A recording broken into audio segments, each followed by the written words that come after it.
یہ کہ ایک مومن جو ہے نا وہ رزلٹ اورینٹڈ نہیں ہوتا. وہ دنیا میں کامیابی نہیں چاہتا, یعنی کہ مجھے دنیا میں میرے ریوارڈز کا اجر مل جائے.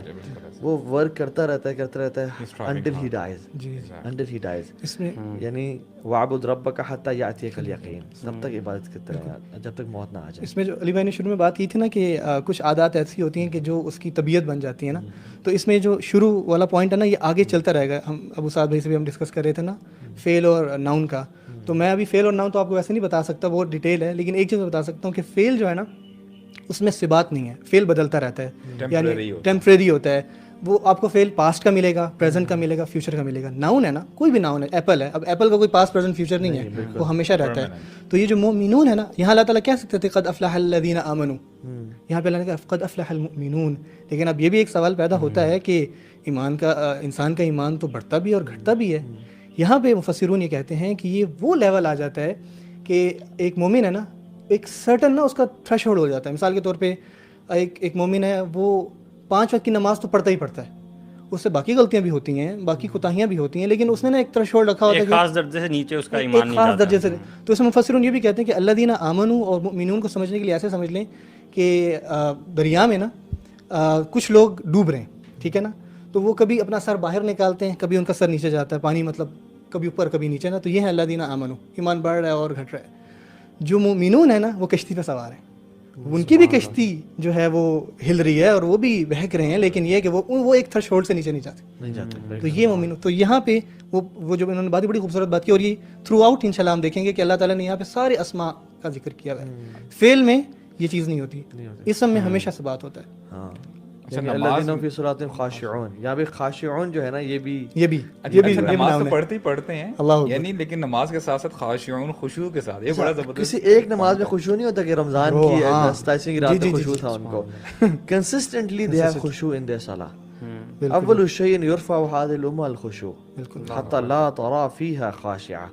اللہ کے نبی نے کہا تھا کہ سب سے پہلی چیز جو امت سے اٹھا لی جائے گی نا وہ خشوع ہوگا. یہ سب سے پہلی چیز برو, یعنی نہ حیا, نہ جو ہے نا تلاوت قرآن, نہ ہی سچائی, خشوع سب سے پہلے اٹھا لی جائے. حتی لا ترى, دین میں دل ہی نہیں لگے گا نماز میں. سبحان اللہ, حتی لا ترى فی خاشعہ, کہ تو ایک بندے کو بھی خشوع والا نہیں دیکھے گا. شیخ ایک بندہ بھی نہیں پورے کائنات میں, یعنی سبحان اللہ.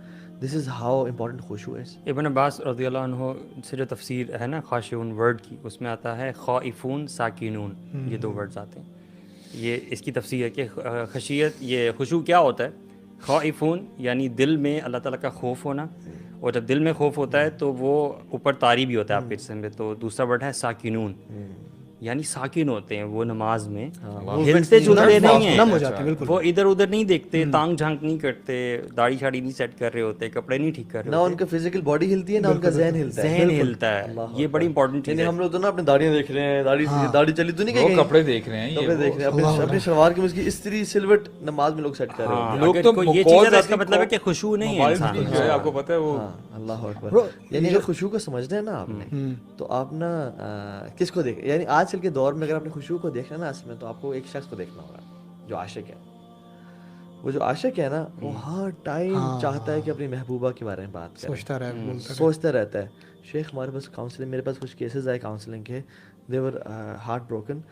میں ان کو برو لیکچرز پہ لیکچرز دوں, یعنی میں ان کو کاؤنسلنگ کروں, ان کی باتیں سنوں, ان کو بتاؤں برو گھنٹے بعد بھی نا, لیکن تہا بھی وہ لڑکی, مطلب they always turn back to that lady, always.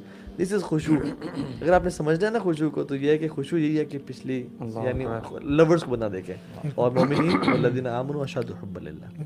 یار ویسے میں سوچ رہا ہوں کہ کتنے زیادہ چیکس ہیں نا, کتنے زیادہ چیک پوائنٹس ہیں کہ بندہ پہلے نماز کی طرف ہی لوگ نہیں آتے, ٹھیک ہے, اب مر کے بندہ نماز کی طرف آیا, تو بھائی ہر نماز بھی قابل قبول نہیں ہے. ہر نماز بھی جو ہے وہ اوپر تک نہیں جاتی, بلکہ لپیٹ کے آپ کے منہ پہ بھی ماری جاتی ہے.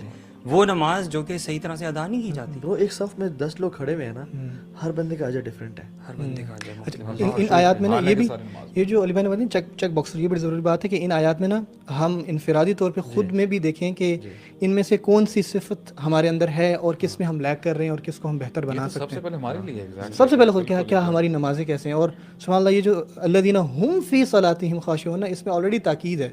یہ ایسے پڑھا جا سکتا تھا کہ الذین خاشعون فی صلاتہم, کہ وہ اپنی کیونکہ جار مجرور مقدم کیا گیا ہے اس کے اندر آلریڈی ایک تاکید پیدا کر دی کہ یہ لوگ ان کی خاص ایبلٹی کیا ہے. سب سے پہلی ایبلٹی مومنون کی, حالانکہ آگے بھی بہت ساری ہیں لیکن اللہ تعالیٰ نے جس کو تقدیم دی وہ ہے کہ وہ نماز میں خاشعون ہے.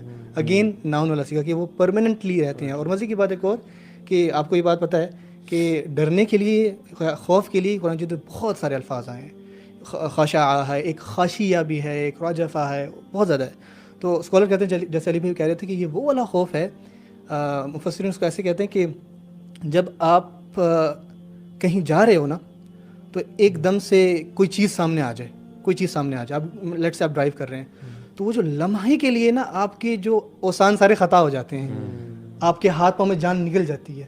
دس از دیٹ خواہش, دل کی دھڑکن تیز ہوتی ہے یار, او مائی گاڈ آئی واز سیوڈ. لیکن یہ نماز پڑھتے ہوئے کس کا ہوتا ہے برو. ہم تو ایک شخص تھا نماز پڑھا رہے تھے تو نماز مولانا صاحب نے سلام پھیر دیا تو پہلی صف بھی خاموش, دوسری بھی خاموش, چوتھی صف سے بندہ کھڑا ہوا, مولانا صاحب عصر کی 3 رکعتیں پڑھائیں گے آپ نے, 4 تھیں. میں نے کہا پہلے نہیں بول رہے, دوسرے نہیں بول رہے, کہ تمہیں کہاں سے خیال آئے گا؟ کہتا مولانا صاحب میری 4 دکانیں ہیں, میں چاروں کا عصر کی نماز میں حساب کرتا تھا, آج میری ایک دکان رہ گئی ہے. یعنی اس کو تھا کہ میری دکان رہ گئی ہے تو آج 3 ہوئی ہیں, اور پہلے 2 پورے جو صفحے تھے وہ پتہ ہی نہیں چلا. And what do we think, یعنی سبحان اللہ, شیطان کس طرح سے ہمیں گمراہ کرتا ہے. ہم جیسے نماز پڑھتے ہیں نا, ہمیں جاب کے بارے میں, بزنس کے بارے میں, ایون دعوت فیلڈ میں جو ہے ان کو دعوت کے بارے میں خیال آنے شروع ہو جاتے ہیں, یا فلاں کام کرنا. شیطان وانٹس ٹو ڈسٹریکٹ اس. اچھا آپ دیکھیں نا